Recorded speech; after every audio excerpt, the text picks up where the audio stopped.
이번 시간에는 문학개념 22강 언어유희 편집자적 논평 중에서 세 번째 강의 파일이죠. 자, 9번 문제인데 최인훈의 광장이라는 소설이 나타나 있네요. 현대 소설이죠.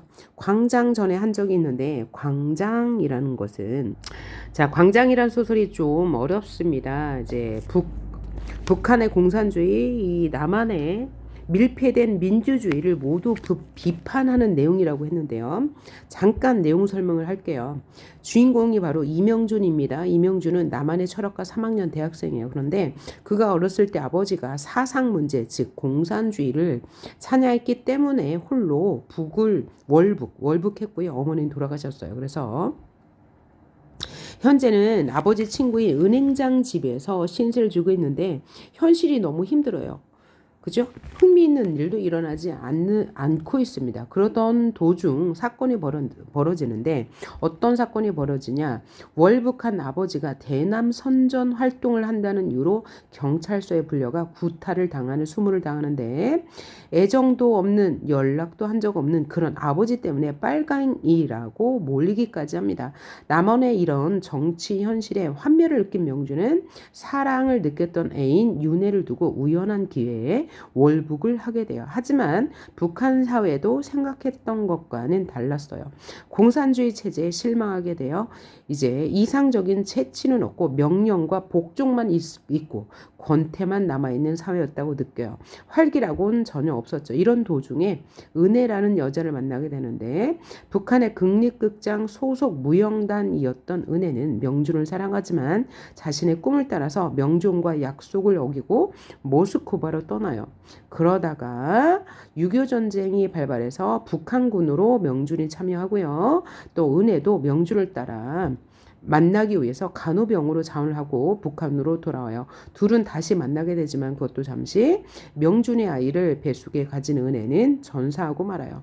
전쟁은 이제 소강 상태고 되고 명준은 포로를 잡혀가서 거제도 포로 수용소로 가게 돼요.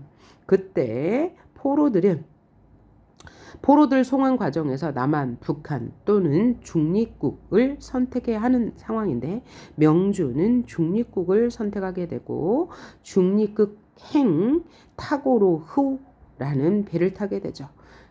거기에서 투신 자살을 하게 되는데 이 주인공 이명준의 삶을 전지적 작가 시점으로 이야기해주면서 분단이라는 이데올로기 속에서 존재에 대한 근원적 의미가 무엇인지, 분단의 과정, 비극 속에서 고뇌하는 지식인의 모습을 이명준이라는 인물을 통해서 보여주고 있어요. 그리고 중립국 행 배에서 그가 자살을 하게 된 이유, 그 이유가 중요한 건데요. 자, 명준은 남한에서 살았을 때 이 남한을 밀실로 생각했습니다. 이 밀실이라는 것은 뭐냐면 개인적인 자유는 보장되지만 이 밀실에서 그죠? 이 정치는 은밀하게 이루어집니다. 그러니까 개인주의는 보장되지만 이 정치판이 밀실에서 이루어진다. 라는 것에 대해서 회의를 느꼈고요. 북한으로 갔으나 북한은 자유가 없죠. 의미 없는 명령과 복종만 있는 광장이라고 생각해요. 사회적 공간이죠. 그래서 제3국행인 제3국행을 택했지만 제3국행도 역시 의미 없는 밀실이라고 느꼈기 때문에 자살한 것이다. 이렇게 보기도 하고요. 그 타고로흐에서 제3국행 배에서 자꾸 갈매기가 따라와서 그 갈매기를 죽이려고 하는데 그 갈매기를 자세히 보니 어미 갈매기와 아기 갈매기라고 본 거예요. 그래서 자신의 죽은 애인과 뱃속의 딸을 생각한 거죠. 그래서 그들이 있는 바다야말로 광장과 밀실이 조화를 이룬 바다구나 라고 해서 바다로 뛰어든 거예요. 그래서 이것이 비극인지 희극인지 모르겠습니다. 아마 비극으로 봐야 할 건데 이때 당시에 고뇌하는 지식인들의 모습을 잘 보여줬다는 평가를 받고 있어요. 자, 그러면 여기 쓰여진 부분이 어떤 부분인지 한번 읽어보도록 할게요. 내용은 뭐 문제 푸는 데는 그닥 어렵지 않습니다. 돌아서서 마스트를 올려다본다. 그들은 보이지 않는다. 바다를 본다. 큰 새와 꼬마 새는 바다를 향하여 미끄러듯이 내려오고 있다. 그러니까 이 부분은 뭐냐면 중립국행을 택하고 이제 타고로호 그 배에 있는 장면이네요. 배에서 뭐예요? 이 비둘기, 갈매기, 큰 새와 작은 새를 보고 있는 상황이에요. 바다, 그녀들이 마음껏 돌아다니는 광장을 명주는 처음 알아본다. 여기서 그녀들이란 죽은 애인과 딸이겠죠. 부채꼴 사부까지 뒷걸음질 친 그는 지금 핑그르 뒤로 돌아선다. 제정신이 눈에 비친 푸른 광장이 거기 있다. 푸른 광장은 바다죠. 자기가 무엇에 홀려 있음을 깨닫는다. 그 넉넉한 뱃길에 여태껏 알아보지 못하고 숨바꼭질하고 피하려 하고 총으로 쏘려고까지 한 일을 생각하면 무엇에 씌웠던 게 틀림없다. 큰 새 작은 새는 좋아서 미칠 듯이 물속에서 가라앉을 듯 탁석 쥐고 지나가는가 하면 뒤돌아오면서 그렇다고 한다. 무덤을 이기고 온 못 잊을 고운 각시들이 손짓해온다. 내 딸아 비로소 마음이 놓인다. 옛날 어느 벌판에서 꺾은 신내름이 문득 떠오른다. 그러자 언젠가 전에 이렇게 이 배를 타고 가다가 그 벌판을 지금처럼 떠올린 일이 그리고 딸을 부르던 일이 이렇게 마음이 놓이던 일이 떠오른다. 거울 속에 비친 남자는 활짝 웃고 있다. 이게 명준의 내면 심리를 보여주는 건데 이 내면에서 지금 큰 새 작은 새가 그 자신이 잃어버린 그 죽은 애인과 딸 아이라고 생각하고 있는 부분이죠. 선장은 문을 두드리는 소리에 잠자리에서 몸을 일으켰다. 얼른 선복에 찬 야광시계를 보았다. 마카오의 다참은 아직 멀었다. 무슨 일이야? 석방자가 한 사람 행방불명됐습니다. 석방자는 바로 이명준이 될 거예요. 지금 방에 있는 사람이 신고해 와서 인원을 파악해봤습니다. 배 안에는 보이지 않습니다. 선장은 계단을 내려가면서 물었다. 누가 없다는 거야? 미스터 리 말입니다. 이튿날 타고르호는 흰 페인트로 말쑥하게 칠한 3,000톤의 몸을 떨면서 한 사람의 손님을 잃어버린 채 물새처럼 빼곡이 들어찬 남지나 바다에 훈김을 헤치며 미끄러져 간다. 흰 바다새들의 그림자는 보이지 않는다. 스마트에도 그 언저리에도 바다에도 아마 마카오에서 다른 데로 가버린 모양이다. 체인온의 광장이 이렇게 결말을 맺는데 이제 이명준이 바다에 투신한 부분이 나와 있는 거죠. 그래서 이 바다에 투신한 이유는 뭘까요? 예, 광장도 밀실도 아닌 제 상국은 갈 필요가 없다는 절망 때문이 될 수도 있고요. 그 다음에 큰 새와 작은 새가 있는 이 푸른 바다만이 자신이 원하는 광장도 밀실도 아닌 광장과 밀실이 조화를 이룬 세계라고 느꼈기 때문에 자살한 것이다 라고 보면 되고요. 이 작품은 한 문장의 길이가 길어요 짧아요? 짧죠. 그래서 간결체로 문장을 구성하여 속도감 있는 전개를 보이고 있는 부분이 바로 이 부분, 마지막 부분이네요. 그 다음 10번 문제를 봅시다. 간결체의 특성이 두드러지는 글이 아닌 것을 찾아봅시다. 아닌 것. 1번 한번 볼게요. 자, 김동인의 감자라는 소설인데요. 자, 일제강점기를 다룬 소설입니다. 복녀의 송장은 사흘이 지나도록 무덤으로 못 갔다. 자, 복녀가 죽었어요. 여기 복녀라는 등장인물이 있고 왕서방이라는 등장인물이 있고요. 또 복녀의 남편이 있어요. 자, 그런데 이 복녀가 굉장히 선한 인물이었는데 왕서방의 돈 때문에 왕서방과 이제 부정한 짓을 하고 또 남편은 더 한술 더 떠서 왕서방과 짜고 복녀를 팔아 넘기는데 끝내는 복녀가 질투에 눈이 멀어서 왕서방에게 대들어서 왕서방이 복녀를 죽이게 돼요. 그런데 이 복녀의 시체를 두고 남편과 왕서방이 동거래를 하는 그런 소설입니다. 복녀의 송장은 사흘이 지나도록 무덤으로 못 갔다. 왕서방은 몇 번을 복녀의 남편을 찾아갔다. 복녀의 남편도 때때로 왕서방을 찾아갔다. 둘의 사이에는 무슨 교섭하는 일이 있었다. 사흘이 지났다. 밤중 복녀의 시체는 왕서방의 집에서 남편의 집으로 옮겨졌다. 그리고 그 시체에는 세 사람이 둘러앉았다. 한 사람은 복녀의 남편, 한 사람은 왕서방, 또 한 사람은 어떤 한방의사. 시체를 처리해 줄 사람이죠. 왕서방은 말없이 돈주머니를 꺼내어 10원짜리 지폐 석장을 복녀의 남편에게 주었다. 한방 의사의 손에도 10원짜리 2장이 갔다. 이튿날 복녀는 뇌일혈로 죽었다는 한방의 진단으로 공동묘지로 실려갔다. 자, 물질 만능주의를 비판하는 동시에 불우한 환경이 한 여인의 운명을 어떻게 바꿔놓는지를 보여주는 소설이에요. 원래 복녀는 도덕적 의식이 그래도 있는 사람이었는데 15살에 20살이나 많은 남편에게 거의 돈에 팔려서 이제 시집을 갔는데 이 남편은 너무나 무능해요. 그러다가 우연히 몸을 팔게 되고 이렇게 힘 안 들이고 돈을 벌 수 있는 방법이 있었네라는 것을 알게 되면서 그 감자를 훔치던 그 왕서방네 집 주인에게 이제 그에 대한 용서로 몸을 팔고 그 뒤로 이제 왕서방과 계속 부정행을 하죠. 그러다가 왕서방이 결혼을 하게 된다는 소식을 듣고 질투에 눈이 멀어서 살기 어린 눈으로 이제 왕서방을 찾아갔는데 왕서방에게 죽게 되죠. 그런데 그 시신을 놓고 남편이 흥정을 하는 장면을 보면 환경에 의해서 얼마나 우리 인간이 변질될 수 있는가를 보여주는 소설이라고 할 수 있겠습니다. 자, 그리고 문제가 뭐였어요? 간결체의 특성을 보여주는 것이 아닌 것은 한 문장의 길이가 짧고 사건 진행 속도가 빠르네요. 얘는 맞는 말이고요. 2번 황순원의 학이라는 소설인데 요것도 이제 그 6.25 전쟁 이념 갈등을 다루고 있어요. 원래 한 마을에 단짝 동물이 지내던 성삼이와 덕재라는 인물이 살고 있었어요.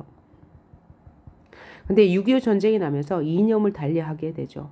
그래서 적대 관계로 만나게 돼요. 치안대원이 된 성삼이, 치안대원. 그리고 덕재가 체포되어 와요. 덕재는 공산주의자라는 누명을 쓰고 오게 되죠. 그래서 치안대원인 성삼이가 덕재를 호송할 것을 자처해서 데리고 가는 도중에 유년 시절의 추억을 떠올려서 덕재를 풀어주는 이야기. 그래서 6.25 전쟁이라는 이념적 갈등을 초월한 인간애에 대해서 보여주는데 그것이 뭘로 나타나냐면 학으로 나타나요.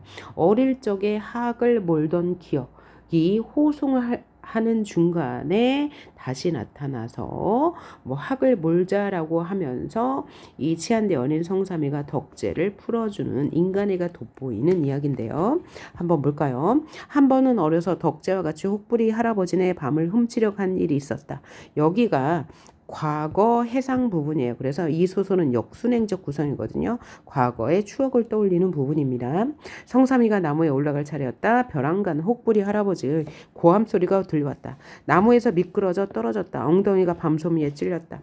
그러나 마냥 달렸다. 혹부리 할아버지가 못 따라올 만큼 멀리 가서야 덕재에게 엉덩이를 돌려댔다. 밤가시 빼내는 게 더 따끔거리고 아팠다. 절로 눈이 찔끔거렸다. 덕재가 불쑥 자기 밤을 함중권에 성삼이 호주머니에 넣어줬다. 그래서 과거에 이렇게 그죠? 절친했던 단짝 동무가 이제 적으로 만난 거죠. 그래서 이 성삼이가 덕재가 정말 공산주의자가 아니라는 것을 알게 된 이후에 풀어주는 장면, 인간애가 돋보이는 장면, 한 줄의 길이가 짧고 사건의 진행 속도가 빠르니 간결체이겠죠. 3번 봅시다. 3번. 한번 볼까요? 이호철의 탈향이라는 소설은요. 월남한 실향민의 애헌과 비에 대해서 보여주고 있어요. 6.25 전쟁 와중에 중공군의 남하를 피해서 배 위에 올라탄 나라는 주인공이 자, 두찬 광석 하원을 만나고요. 부산에 도착한 넷은 서로 의지하고 고향으로 돌아갈 날을 기다리면서 타향에서 어려운 삶을 견디어 나가고 있어요. 그런데 피란 생활이 길어지면서 이들의 관계는 점차 서먹해지고요. 각자 생존을 위해 다른 길을 찾아 나서요.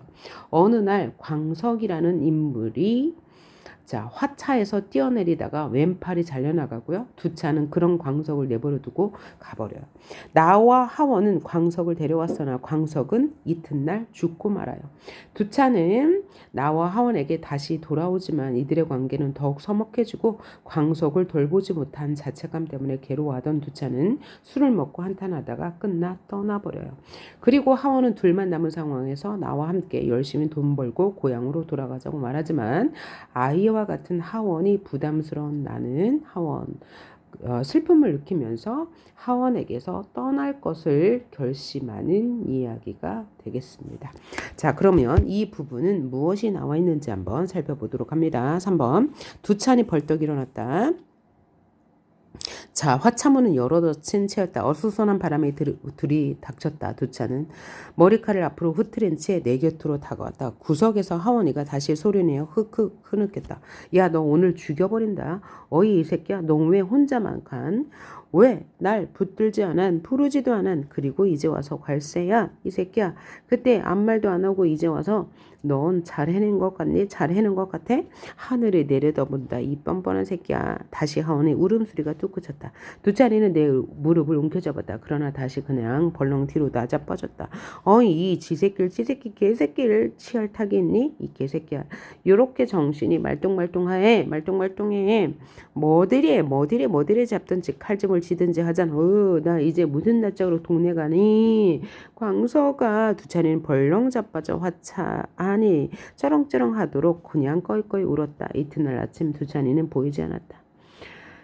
부두 일판에 나가도 없었다. 사흘쯤 지난 뒤 어두운 화차관 속에서 하원이는 짓거렸다. 그래서 실향민인 이 아이들이 지금 어떤 상황에 있습니까? 자, 두찬이가 떠났다가 돌아온 장면을 보여주고 있네요. 한 문장의 길이가 무척 짧으니까 간결체가 되겠네요. 그 다음 4번 봅시다. 황순원의 독짓는 늙은이. 자, 독짓는 늙은이는 어떤 내용이냐면 이 말 그대로 독짓는 늙은이가 있는데요. 자, 송영감이라는 인물이에요. 송영감은 독짓는 늙은이인데 독짓는 일을 평생 해왔어요. 그런데 가난하게 살았습니다. 게다가 지금 병까지 들었어요. 그런데다가 또 송영감의 아내는 병든 남편과 아들을 버리고서 이 송영감의 조수와 함께 달아나 버렸어요. 그래서 송영감은 꿈속에서조차도 도망간 아내에 대한 분노를 사귀지 못하고 있어요. 그리고 아들 당손에 대한 애정은 깊어만 가는데 송영감은 조수가 이 가을 마지막 가마에 넣으려고 지어놓은 독을 모두 다 깨부수고 싶은 충동을 강하게 느끼나 당장 자기네 부자가 살아가기 위해서 다시 독을 굽기로 합니다.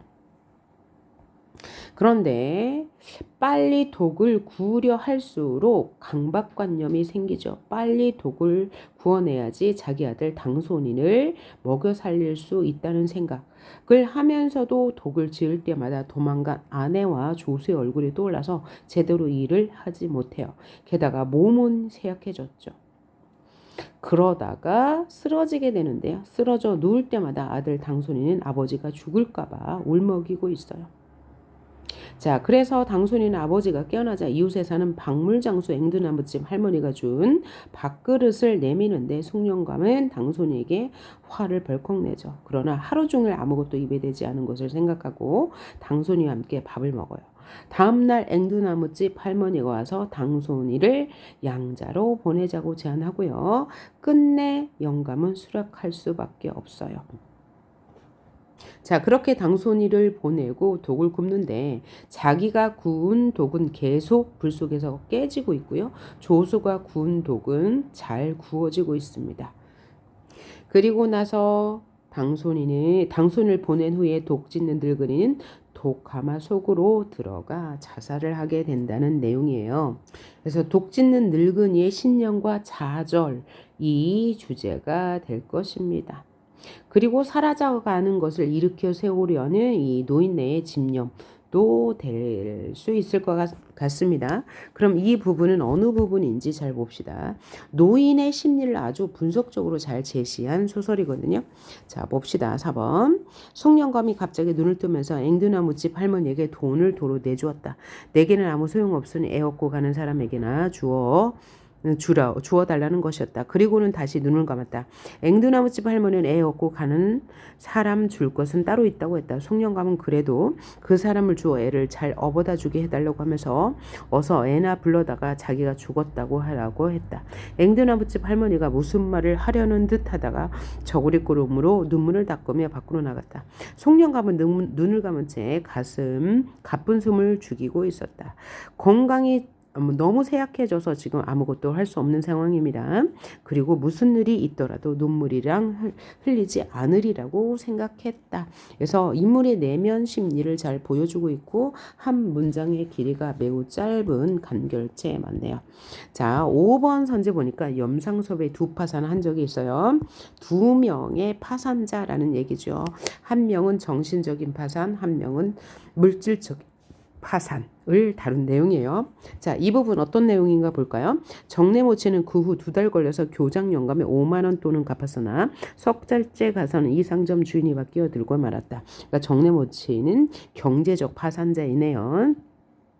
정말 교장 영감의 조카가 나서는가 했더니 교장의 딸 내외가 들어왔다. 상점을 내놓고만 바에는 자질구레한 색솜을 따진 데야 죽은 아이 기 만져 보기지 별 수 없지만 하여튼 20만 원의 석 달 변리 이자 6만 원이 또 들어서 60만 원인데 정내 모녀가 사글세의 보증금으로 8만 원 마저 못 찾고 두 손 털고 나선 것을 보면 그 8만을 아끼고 남을 80만 원이 전방의 설비와 남은 물건값을 치른 것이다. 매우 극심하게 가난한 상황.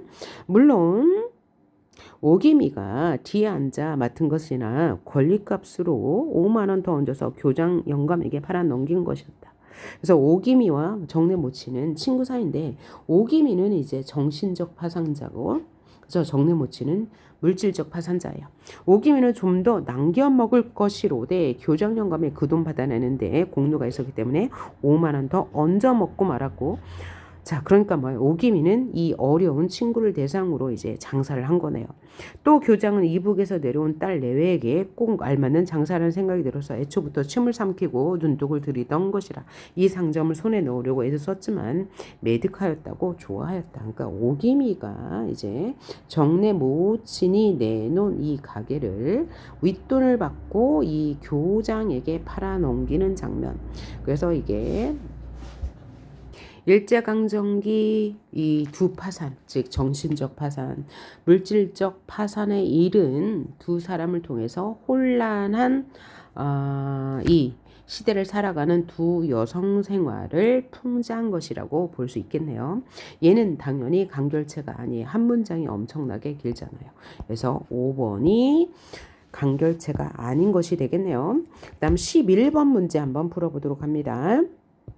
자, 보통 뭐뭐뭐는 지식의 표현수단 한자어죠. 뭐뭐뭐는 민중의 표현수단 우리말이죠. 자, 우리말과 한자를 혼용하는 표현의 이중성은 양반층의 기호와 서민층의 예술적 욕구라는 목적에서 비롯됐다. 이게 판소리계 소설의 이중적 언어의 특징이라고 했습니다. 그 다음 나온 작품이 장기전이네요. 자, 장기는 뭘 하냐면 숙광을 말합니다. 자, 숙광은 장기라고 하고 안광은 까투리라고 하는데 이들 부부의 이야기예요. 그러니까 우화소설.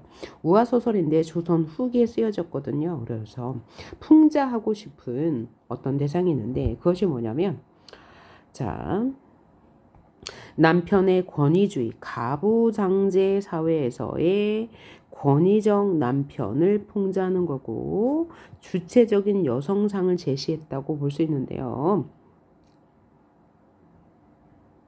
자, 내용을 먼저 보도록 할게요. 혹독한 겨울 추위에 먹을거리들을 찾아다니던 까투리와 장기는 콩 하나를 발견해요. 배가 고팠던 장기가 콩을 보고 뛰어들려고 할 때 까투리가 어젯밤 불길한 꿈을 꾸었기 때문에 먹지 말라고 말리지만 장기는 끝내 고집을 부려서 결국 콩을 먹으려 하다가 덫에 걸려 죽고 말아요. 죽는 순간까지 장기는 까투리에게 자신의 죽음이 과부의 운명을 타고난 까투리와 결혼했기 때문이라고 아내를 탓해요. 여기서 작가가 비판하고 싶은 말은 이 남자의 권위의식이죠. 그리고 나서 아내에게 재갈 하지 말라고 지조와 절개를 지키라고 정렬 부인이 되라고 유언을 남깁니다. 자, 그래서 까투리는 장기의 장례를 치르느라 조문온 여러 새들을 만나는데 그 새들이 모두 장기에게 까투리에게 청을 합니다. 모두 다 거절을 하는데요. 젊은 장기가 찾아와서 청혼을 할 때 청혼을 받아들여요. 그러고 나서 행복하게 살았다는 이야기인데, 그럼 이 소설에서 풍자하고 싶은 것은 남성 중심의 가부장제 사회에서의 이제 권위적인 남편을 풍자하고 싶었던 거고, 또 그럼에도 불구하고 까투리는 스스로 이제 남편을 선택하고 제거하잖아요. 그래서 주체적인 신여성상을 제공한 거고요. 또 남존 여비를 비판하죠. 개가 금지를 비판해요. 결국 까투리는 개가에서 행복하게 살았으니까요. 이런 내용을 담고 있는 우화소설이죠. 동물을 중심으로 인간 세상을 이야기하니까요. 의인화된 소설이에요. 그럼 이 부분에 어떤 내용이 나와 있는지 한번 읽어보고 문제를 풀어보도록 합시다. 까투리 하는 말이 그 콩 먹고 잘 된단 말은 내 먼저 말하오리다. 잔디 찰방 수방으로 황천부사 재수하여 청산을 영이별하오려니 내 원망은 부디마소. 부인이 이렇게 말했어요. 고서를 볼량이면 고집불통 과하다가 폐가망신 몇몇인고 청고 진시황의 몹쓸 고집 보소. 그 말 듣지 않고 민심소동 40년의 2세 때 실국하고 초패왕의 어린 고집 범중의 말 듣지 않다가 8천제자 다 죽이고 무면도 강동하여 자문이사하여 있고 굴삼녀의 옳은 말도 고집불통하다가 진무관의 고지 갖춰 가령공산 사문대야 감상에 오는 새 어북총은 부끄럽다. 그대 고집과하다가 50명 하울이다. 굉장히 한자를 많이 썼고 비슷한 이야기를 나열했고요.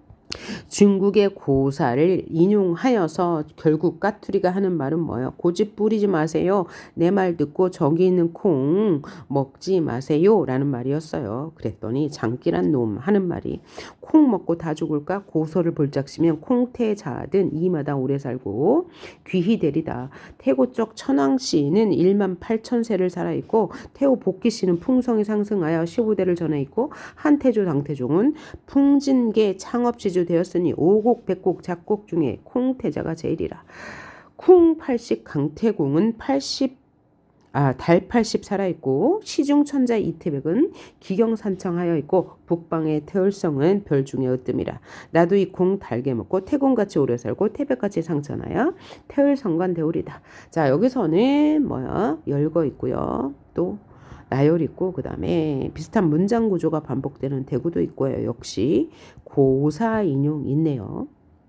자, 그래서 둘이 지금 콩을 먹으네 마네 라는 장면이죠. 장기는 콩을 먹어야 된다.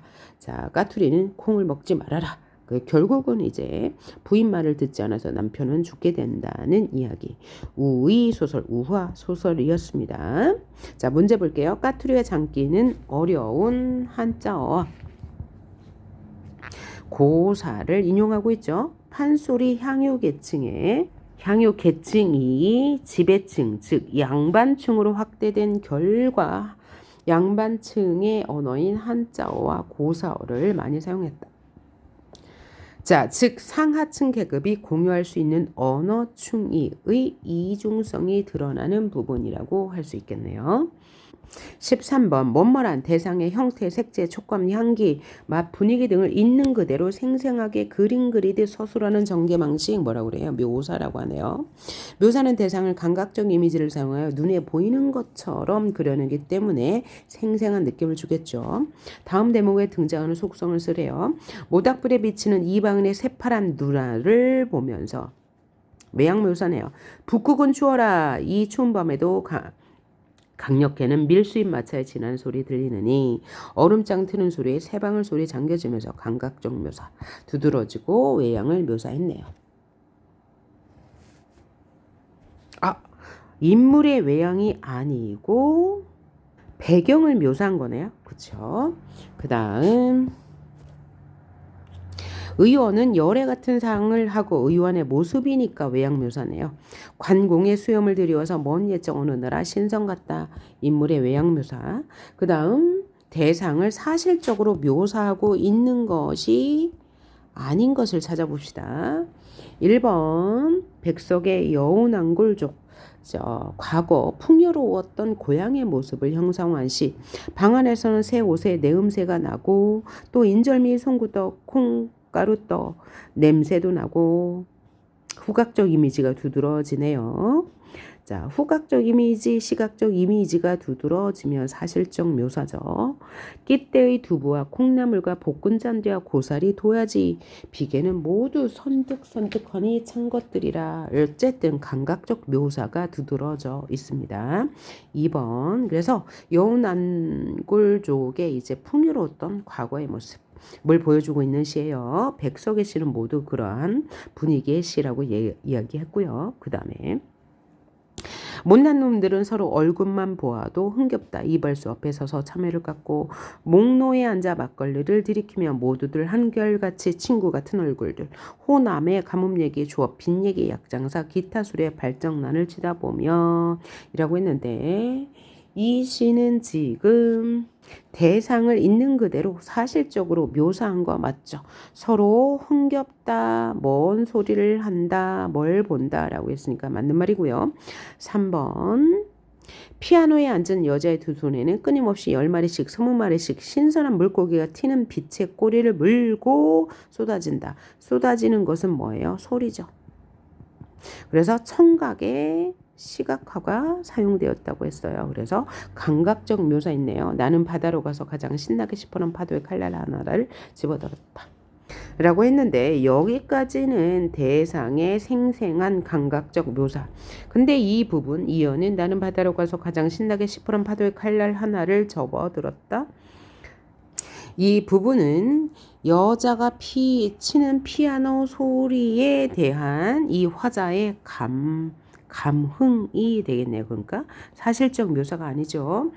그 피아노 선율은 뭐야? 내가 피아노 파도의 칼날을 집어든 것 같은 느낌을 준다는 이야기죠. 그래서 여기는 사실적 묘사가 아니겠습니다.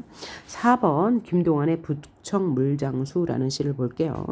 새벽마다 고요히 꿈길을 밟고 와서 머리맡에 찬물을 쏴 퍼붓고 그만 가슴을 디디면서 멀리 사라지는 북청물장수. 물장수의 행동에 대한 묘사. 물에 젖은 꿈이 북청물장수를 부르면 그는 삐걱삐걱 소리를 지르며 온 자취도 없이 다시 사라져 버린다. 물에 젖은 꿈이 물장수를 부르면 뭐예요? 이건 뭘까요? 화자가 이제 졸음에 겨워서 북청 물장수를 부른다는 얘기겠죠. 어쨌든 사실적 묘사. 자, 그 다음에 정약용의 보리타작이라는 시 한번 볼게요.